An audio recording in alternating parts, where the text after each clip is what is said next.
My 33rd daily drawing exercise is the new museum in Berlin, although from our point of view it's not particularly new, although it is newly opened after the final restoration of the war damage. It's a wonderful museum to visit, and I absolutely loved how they used the fabric of the building inside. However, for this drawing we are totally focused on the outside, and at first I wondered whether this was actually too much to bite off for a 10-minute real-time drawing, but I decided I would try and push it in the style and to develop further the particularly gestural style I feel that some of my architectural drawings particularly have taken. So I decided that I would give it a go, and of course I've finished it now, and I did basically get all the architecture done. As is the case with many of the other drawings, I did the foliage and some of the hatching and a few of the more peripheral details after the 10 minutes were up, but I've double timed the speed of those just to keep the video reasonably short, and also so you can see what I could do in the 10 minutes real time. And if you want to see those sped up bits at real time, then it's easy enough to use the cog icon there to slow it down to half speed, and that will do it. Now, trying to make sure I get the perspective angles here.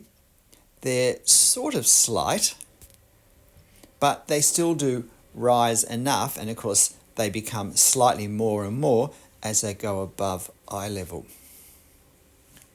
Now, eye level is somewhere near that horizontal line that's closest to the urns on the staircase to the National Gallery, which just pokes into the picture there on the lower right-hand side.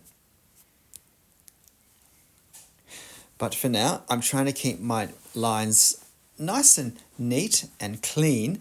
It's a very clean facade to look at, and so I didn't want a lot of heavy inky lines, so I'm using a 0.1 millimeter Copic fine liner pen. I didn't have time to do any hatching in those upper windows to reflect the reflection from the National Gallery directly across from there. But we have to make some compromises. I just realized I never put the flag on, and I never did the little ornamental sculptures on each end of the pediment. However, I did do the pedimental sculptures. So if you struggle with pedimental sculptures, and they are an occupational hazard in drawing grand architecture, and they're often, from my observation, the weakest point of an entire drawing, then have a look to see what I did. Now, for me even, these were very quickly done, but they're another great example of drawing the effect of the detail, not the actual detail. I'm not trying to draw little figures, I'm trying to capture some of the angles and some of the shadows and some of the negative spaces that help to define what's happening visually in this. And by define, I simply mean, let us read, oh, there's figures up there. We don't particularly try and see them. We're not trying to work out who they are or what they are. But if we try and draw little people up there, they're going to look awkward. We're not going to have either the space, the experience, or the anatomy understanding to do a good job, particularly, as I said, on this small scale. We just want to have a sense that at a glance, it's a credible capture of the effect of the sculptures. So now I'm coming down into the centre floor, what we would call in Australia the first floor, and then the ground floor is underneath that. But I'm not sure, I don't think that Europe uses that system. I think they call what we call the ground floor the first floor. But at any rate, now I need to just be a bit careful with this corner, because the corner of the main entrance stairway up into the National Gallery butts into it there. And the columns are different to the ones that were above. And that's helpful to see. And it seems to me that the floors get shorter, well, not shorter, yeah, shorter in fact, as they go downwards. So this floor seems a bit shorter than the one above. That the windows feel a bit shorter, the columns feel a bit shorter, but there is a sort of a base that those windows stand on, which is relatively thick, which I suppose we can bundle up with that middle story. Trying to do the detail.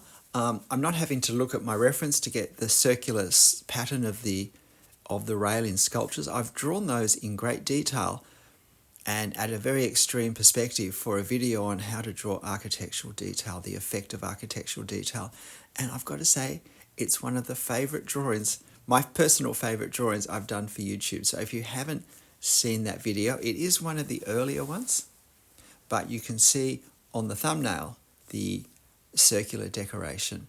I think it's just such beautiful carving and such a wonderful design and such an unusual way of doing the balustrade for the time when it was built that I just really like it.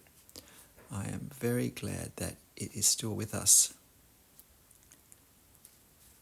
So, having to be really quick now with the windows, because they're one of the things I have to make up time on, because it's going to be more fiddly with things such as this staircase, but also the ground level of the museum, because I've got figures in front, I've got a hedge coming in from the side, I've got a little bit of a tree coming in from the left-hand side, and I particularly want to draw them. As I said, I really wasn't expecting to get those done within the 10 minutes, but I really love every opportunity to include foliage as a support act in a drawing with architecture, because it is such a good contrast, and it's often a good contrast in value too.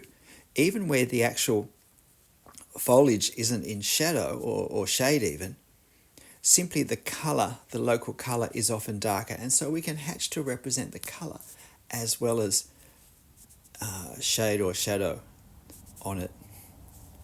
And we also get a nice silhouette edge, which is anything but the right-angled affair that this main entrance area of the museum is.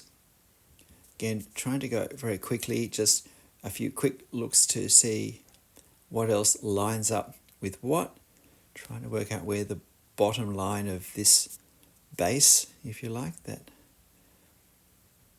the centre section of windows sit on. And now we've got these Doric columns along the bottom. Now, they don't line up with the columns that have lined up so far. Again, that's an important detail to note before we start drawing. It would have been easy to presume that they did, and to have positioned one perhaps on the edge of that centre section and then one under the first column that we have above. And that would have messed up our ability to do a more accurate pattern. And I'm going to have a little bit of time also for some hatching for this lower section, because it is set back, the actual front wall is set back from the colonnade, so I need to be able to represent that. And it will also add a great deal of, I think, interest, just visual interest to the overall drawing, particularly since I didn't get the values on those front windows done. So just very quickly doing some very gestural figures.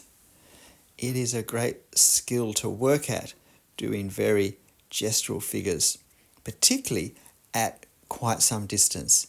It's also good not just to do individual figures, but to try and do groups of 2 or 3 people together, a bit of a gap, 1 or 2 other people, maybe a larger crowd further back, and some figures right further back into the distance, or a couple of figures much closer. I couldn't go right further back here because the museum was here, but I do add that figure on the lower right section as a much closer figure that runs off the drawn section of the paper. And I think that's always great because it brings the sense of depth of plane much closer forward to us, which creates a much deeper depth, which means we feel like we're looking through a much greater distance when we look into the scene. So trying to reserve the space, reserve the paper for the trees and for the tree rather, and the hedge. This was a beautiful hot summer's day. The sky was blue. I've had to overexpose this to get the light adequate to be able to film the drawing of it, because it was actually in shade, all of this side of the museum. And there are enormous trees in this magnificent courtyard that's surrounded by a Doric colonnade, which I have actually used in several other drawings, including this series. And now we're into double time. So the 10 minutes is up. That's as far as I got in 10 minutes. How far did you get in 10 minutes? But now I'm just very quickly trying to add the value everywhere I can, so that I get a stronger sense of a complete drawing, and I get some more interesting areas, some contrast. And I bring this down, and now here's this figure who's considerably closer than the others, this person rummaging in their handbag, or bag anyway. I don't know what sort of bag it is. Get this hedge done. I want to try and make that quite a bit darker than the other values, because that will bring it closer forward and create separation between this value and that value, the behind the lower ground floor Doric column value. And then just a few shadows, a few differentiation, and here's the rest of that magnificent carving on the balustrade to the National Gallery. If you know it and you love it too, please tell me in the comments. I'd love to hear what you think of the interior restoration of the museum. If you've seen it, I'd love to hear your thoughts on the comment. But I spent more time looking at the building than I did looking at the things that were in it when I was in it. I thought it was very sensitively and beautifully handled. And I would have loved to have seen it in its original condition. G'day, I'm Stephen Travers. Please hit the like button if you've got to this point for me. And why not give this a go? You'll find the reference photo, of course, on my channel community page. And it is a bit of a challenge, but take 20 minutes. And that will still be a fairly brisk pace and will still be a very good daily drawing exercise.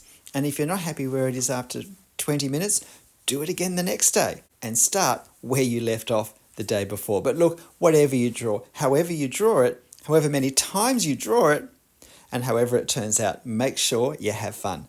I certainly did here. I'll see you next time. Bye.